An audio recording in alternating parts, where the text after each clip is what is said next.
But நான் பார்த்த 23 ஒரு பெரிய ஸ்கேம் என்ன பார்த்தீங்கன்னா, எப்படி இதை நான் சொல்ல விரும்புகிறேன். ஸோ ஒரு 29 ருபீஸ், 49 ருபீஸ், 99 ருபீஸ்க்கு வந்து ஒரு ஆடு வருது. அது கிளிக் பண்ணுறீங்க, ஜாயின் பண்ண சொல்கிறாங்க, பே பண்ணி ஜாயின் பண்ண சொல்கிறாங்க, இல்லைனா வந்து ஃப்ரீயாக ஜாயின் பண்ணுங்கன்னு சொல்கிறாங்க. அங்கே வந்து மார்க்கெட் பண்ணுவாங்க.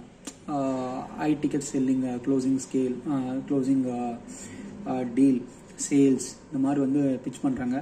இதை நீங்கள் படிங்க, உங்களுக்கு நான் லைஃப் டைம் சப்போர்ட் கொடுக்குறேன், கம்யூனிட்டியில் ஆட் பண்ணி விட்றேன். அதுக்கு வந்து நீங்கள் 4000, 5000, 15000 சார்ஜ் பண்ணுற மாதிரி இருக்கும். உங்களை வந்து ஒரு 99 ருபீஸ்க்கு, 49 ருபீஸ்க்குள்ள ஃப்ரீயாக 0 ருபீஸ்க்குள்ளே கொண்டு வந்துட்டு ஒரு 200-300 பேர் ஜாயின் பண்ணுவாங்க. ஓப்பனாக சொல்கிறேன், சரிங்களா? ஓகேங்களா? ஜாயின் பண்ணிச்சுட்டு அப்படியே உங்களை 2 hours 3 hours வந்து அப்படியே டெம்ப் பண்ணுவோம். உங்களை வந்து டெம்ப் பண்ணிவிட்டு கடைசியில் பார்த்தீங்கன்னா, இது நீங்கள் பார்த்தீங்களா எவ்வளோ ரெவன்யூ வந்திருக்கு பார்த்தீங்களா அப்படின்னு சொல்லிட்டு அவனோட ரெவன்யூவும் காட்டுவான், ப்ளஸ் கிளைண்ட்ஸோட ப்ராஸ்பெக்ட்ஸோட ரெவன்யூவும் காட்டுவான். காட்டினதுக்கப்புறம் வந்து நீங்கள் வந்து இது பண்ணுங்கள். நீங்கள்